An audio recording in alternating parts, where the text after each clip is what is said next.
Hello, আসসালামু আলাইকুম everyone. আশা করি সবাই ভালো আছেন।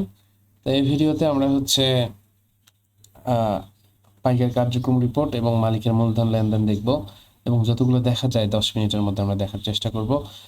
গত ভিডিওতে আমরা লাভ ক্ষতির হিসাব দেখেছি এবং সেগুলোর ব্রেকডাউন দেখেছি, কিভাবে লাভ হলো কিভাবে ক্ষতি হলো, এবং মিলের খরচের বিভাজনও দেখেছি। এবং আমরা দেখেছি কিভাবে স্পেসিফিক একটা আপনার এক্সপেন্স ধরে আমরা তার ইতিহাস দেখতে পারি যে এর এই তারিখের মধ্যে কত টাকা খরচ হয়েছে, বিদ্যুৎ বিলে, পরিবহন খরচে, আপ্যায়ন খরচে, অফিস খরচে, ইত্যাদি ইত্যাদি আমরা এখান থেকে দেখতে পারবো যতগুলো খরচ আছে। তো যাই হোক, আমরা নেক্সট ভিডিওর টপিকে চলে যাই। আমরা পাইকারি কার্যক্রম রিপোর্টে যাব সরাসরি এবং দেখবো আমরা এখানে কি কি করি। এটা একটা বিশাল রিপোর্ট, আপনারা দেখতে পাচ্ছেন যে ট্যাব আকারে দেখাচ্ছে। আমরা এখানে সব কিছু নিয়ে আলোচনা করব। আপনারা যারা আছেন তারা আমাদের সাথে থাকুন, আশা করি বুঝতে পারবেন যে এখানে কি কি হবে। তো মূলত আমরা এখানে আসার সাথে দেখতে পাবো পাইকারের অ্যাক্টিভিটি রিপোর্ট, অর্থাৎ পাইকারের প্রথমে যেটা দেখতে পাচ্ছেন নিষ্ক্রিয় পাইকার সমূহ। এখানে নিষ্ক্রিয় পাইকারিগুলো চলে আসবে লাস্ট 20 কি 30 দিন, যাদের সাথে কোনো রকম লেনদেন হয় নাই, বাট তারা আমাদের কাছ থেকে টাকা পায় বা আমরা তাদের কাছ থেকে টাকা পাই। সেই ধরনের যত পাইকার আছে সবগুলো এখানে লিস্ট হয়ে আসবে অটোমেটিক। ওকে, আমরা এখানে প্রিন্ট করে সেই লিস্টটা আমাদের মালিককে দিতে পারবো, মিলের মালিক ম্যানেজার হিসেবে দিতে পারবো, যে সে দেখে বুঝতে পারবে যে এদের কাছ থেকে টাকা পাওয়া যায়, বাট তারা এখনো আমাদের সাথে ঠিকমতো যোগাযোগ করতেছে না, 20-25 দিন হলো। হ্যাঁ, বা তারা আমাদের কাছ থেকে পায়, বা আমরা তাদেরকে ফোন দিতে পারবো, তাদেরকে প্রিন্ট করে নিয়ে তাদের সাথে কথা বলতে পারবো। ওকে, তাদের বাবার নাম থাকবে, তাদের ঠিকানা থাকবে। ওকে, কয়দিন ধরে কথা হয় না, আমাদের সাথে কোনো রকম যোগাযোগ নাই, সেটা এখানে দেখাবে। কত টাকা পাওয়া যাবে সেটা দেখাবে। তো এই আমাদের নিষ্ক্রিয় পাইকার সমূহ। যেহেতু আমাদের নাই, সেহেতু আমরা দেখতে পাচ্ছি না। তো আমরা যদি পাওনাদারে যাই, পাওনাদার বলতে যে আমরা যাদের কাছ থেকে টাকা পাবো। ওকে, যেমন আকবর আলীর কাছ থেকে আমরা 1000 টাকা পাই, তাকে 25,000 টাকা সিকিউরিটি ফি দেওয়া আছে। হ্যাঁ, এটা এখানে সবগুলো পাইকার দেখাবে যাদের কাছ থেকে আমরা টাকা পাই। আমরা কি করব, আমরা এখান থেকে প্রিন্ট করব। আমরা যদি প্রিন্ট করে দেখাই যে কিরকম দেখায়, এটা আমাদের প্রিন্টিং। আমরা এইভাবে যতগুলো পাইকার থাকবে সবগুলোকে নিচে নিচে দেখাবে। আমরা বুঝতে পারবো, আমাদের এখানে নাম্বার দেওয়া থাকবে, সবকিছু দেওয়া থাকবে। আমরা ফোন দিয়ে তাদেরকে কি করতে পারবো, তাদেরকে আমাদের পাওনার কথা বলতে পারবো। যদি এসএমএস করে না হয়, আমরা দেখেছি কিভাবে এসএমএস এ তাদেরকে জানানো যায় যে আমরা তাদের কাছ থেকে কত টাকা পাই না পাই। তো ওইভাবে যদি না হয়, আমরা এটাকে প্রিন্ট করব এখানে আসার পর। করার পর টোটাল কত টাকা পাই, কার কার কাছ পাই, পিতার নাম কি, ঠিকানা কোথায়, সব কিছু আমরা আমাদের মিলের মালিকের কাছে এটা প্রিন্ট করে পাঠাবো। সে এক এক করে কথা বলে বলে তাদের সাথে জিনিসগুলা মেনটেন করবে। যাই হোক, এই আমাদের আমাদের তো এইভাবে আমরা আমাদের মিলের যতগুলো পাওনাদার আছে, আমরা তাদের একটা লিস্ট নিয়ে আমাদের মিল মালিককে দিব। সে তাদের সাথে কথা বলবে। তো এই পাওনাদার। যদি দেনার খাতা দেখতে চাই, অর্থাৎ এরা আমাদের কাছ থেকে টাকা পায়। ওকে, আদিল, আহনাফ, বাবলু, এরা আমাদের কাছ থেকে টাকা পায় টোটাল 4200 টাকা। এটাও আমরা প্রিন্ট করে দিতে পারবো। মূলত এটা কম করে মানুষ, যে ওরা এসে খোঁজ খবর নেই, যেহেতু ওরা আমাদের কাছ থেকে টাকা পায়, তাই না? তো এই লিস্টটা আমরা এখান থেকে দেখতে পারবো যদি আমাদের প্রয়োজন হয়। ওকে, আমরা ড্যাশবোর্ডেও যদি খেয়াল করি, ড্যাশবোর্ডেও একটা অপশন আছে। হ্যাঁ, আমরা যদি যাই ড্যাশবোর্ডে তাহলে বুঝতে পারবো যে আমাদের এই দেখেন সর্বমোট আমাদের বকেয়া আছে 4200 টাকা। ওকে, 4200 টাকা আমরা আমাদের কাছ থেকে মিল মানে পাইকাররা পাবে।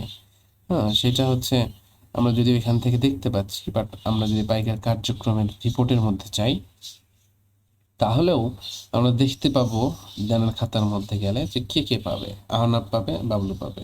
বাবলু পাবে 3200, আহনাব পাবে 1000 টাকা। এই টোটাল 4200 টাকা আমাদের কাছ থেকে পাবে। নিরাপত্তা ফি দেওয়া আছে, সিকিউরিটি ফি দেওয়া আছে আদিল আহনাবকে 20,000 টাকা। ঠিকানা, বাবার নাম, সবকিছু এখানে আছে। তো যাই হোক, এটা দেনার খাতা। ওকে, তো আমরা এখন যাব জামানত দেওয়া হয়েছে যাদেরকে। আমরা যাদেরকে জামানত দিয়েছি তাদের একটা লিস্ট এখানে আসবে। ওকে, এটা খুবই ইম্পর্টেন্ট। আমরা হচ্ছে মাঝে মাঝে এটা প্রিন্ট করে মিল মালিককে দিব যে আমাদের এত টাকা এখন পাইকারের মধ্যে একর আছে, ছড়ানো ছিটানো আছে। ওকে, 70,000 টাকা এখন আপনারা যত দিবেন তত আর কি এখানে দেখাবে। আপনারা এটা প্রিন্ট করে একই প্রিন্টের সিস্টেম আপনারা হচ্ছে আপনাদের মিল মালিককে দিবেন। ওকে, যে আমাদের টোটাল এত টাকা মাঠে মাঠে আছে আর কি, পাইকারদের মধ্যে আছে। ওকে, এটা এইভাবে আসবে। যদি জামানত নিয়ে থাকেন সেটা এখানে শো করবে। তো আমাদের মিল যেহেতু জামানত নেয় না সেহেতু এখানে কিছুই নাই। ওকে, এই দুইটা সবসময় আসে না, এই দুটো আসে যখন হচ্ছে আপনার অপশন চালু করা থাকে যে আপনি বাহিরের পাইকারের হচ্ছে বাকি ম্যানেজমেন্ট করতে পারবেন কিনা। নর্মালি পান না। যদি আপনার সাবস্ক্রিপশন প্ল্যানে দেওয়া থাকে যে আপনি ওয়ার্কিং কাস্টমার ডিউ ম্যানেজমেন্ট করতে পারবেন, অর্থাৎ বাহিরের কাস্টমারের বাকি ম্যানেজমেন্ট করতে পারবেন, তাহলে এই দুইটা অপশন আসে। ওকে, এই দুইটা অপশনের কাজ কি এখনই দেখাচ্ছি। যখন আপনি বাইরের বাকি দিবেন বাইরের কাস্টমারদেরকে, যে হুট করে একজন কাস্টমার আসছে যে রেজিস্টার করা না, সে সেই টাকা আমাদের সাথে কার্যক্রম করে যাচ্ছে, হয়তো বা কিছু কিনতেছে বা তার কাছ থেকে আমরা কিছু কিনতেছি, কেনার পর নর্মালি আমাদের নগদ পে করতে হয়, নগদ ছাড়া কোনো কারবার করা যায় না। কিন্তু আমাদের একটা অপশন আছে যেটা আমরা হচ্ছে সাবস্ক্রিপশন, হাই সাবস্ক্রিপশন যেটা আছে ওইটাতে আমরা প্রোভাইড করি, সেটা হচ্ছে বাহিরের কাস্টমারের সাথেও আমরা ম্যানেজমেন্ট করতে পারবো বাকি। ওকে, তো যেহেতু আমার এখানে দেওয়া আছে সেটা আমরা এখানে করতে পারতেছি। যদি বাহিরের কাস্টমারকে বাকি দেই সেটা আমরা ধরেন নর্মালি বলি যে আমরা যখন ক্রয় করব, যখন আমরা ক্রয় করব তখন হচ্ছে বাইরের কাস্টমারের কাছে ক্রয় করলাম, করার পর কিছুদিন চলে গেল, প্রায় 10-15-20 দিন, এর মধ্যে তো আরও নতুন নতুন ইনভয়েস তৈরি হয়েছে, তাই না? ওইটা নিচে পড়ে গেছে। যেহেতু বাইরের কাস্টমার, আমরা চাইলে ওইখানে গিয়েও পে করতে পারি। আর সরাসরি যদি আমরা এখানে আসি তাহলে আমরা দেখতে পাবো যে কে কে আমাদের কাছ থেকে টাকা পায়, বাহিরের কাস্টমার। যেমন এগুলো সব বাহিরের কাস্টমার আমাদের কাছ থেকে টাকা পায়। ওকে, যেমন দেখতেছেন যে আমরা পারচেস করছিলাম, এটা হচ্ছে আমাদের পারচেসের ইনভয়েস নাম্বার। আপনারা চাইলে এটা নিয়ে গিয়ে সরাসরি আপনারা হচ্ছে এই যে ক্রয়ের মধ্যে যাবেন, নতুন ক্রয় তালিকার মধ্যে যায়, এটা যে সার্চ করলে আপনারা সরাসরি দেখবেন যে মাসুমের কাছ থেকে মাসুম আমাদের কাছ থেকে 32 অর্থাৎ 3,000 টাকা পায়। আমরা 2,200 টাকা পরিশোধ করেছিলাম। ওকে, তো এখান থেকেও টাকা দিতে পারবেন। এগুলো সব বাইরের কাস্টমার, সব বাইরের কাস্টমার, এখান থেকেও টাকা দিতে পারবেন আপনারা চাইলে। হ্যাঁ, সরাসরি টাকা দিতে পারবেন। এবং ওইখানে গিয়েও আপনি ধরেন এটা কপি করবেন, করার পর আপনারা হচ্ছে ক্রয়ে যাবেন। হ্যাঁ, ক্রয়ে আসবেন, ক্রয় তালিকাতে আসার পর আপনারা এখানে রসিদ দিবেন, দেওয়ার পর আসবে এই যে আলাদিন মণ্ডল, আপনারা এখান থেকেও পে করতে পারবেন। যাই হোক, এটা একটু বেশি প্যারা, তো আপনাদের সুবিধার জন্য আমরা হচ্ছে পাইকারি কার্যক্রমের মধ্যে সরাসরি পেমেন্টের অপশন রেখেছি বাইরের কাস্টমারের জন্য। যদি আপনাদের সাবস্ক্রিপশন সেটা অ্যালাউ করে তাহলে আপনারা এখান থেকে পে করতে পারবেন। আর ঠিক সেমভাবে যদি বাইরের কেউ আমাদের মানে আমরা যদি বাইরে কারো কাছ থেকে টাকা পাই, যেমন বিক্রি করেছি জালেমের কাছে কত টাকা, 10 টাকা। তো ওকে, সো এইখানে যদি আমরা দেখি যে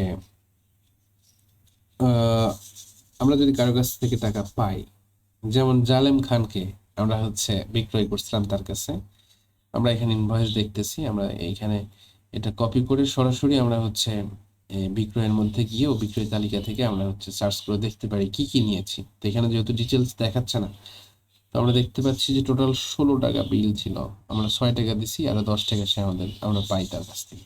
ওকে, সেম ভাবে মিলিং প্রসেসে বাবলু মিয়ার কাছ থেকে 19.4 টাকা বিল হয়েছিল, 19.4 টাকা পরিশোধ করছে। তারপর এটা আসার কথা না নর্মালি, ও আচ্ছা, এটা হচ্ছে একটু আগের বাঘ ছিল।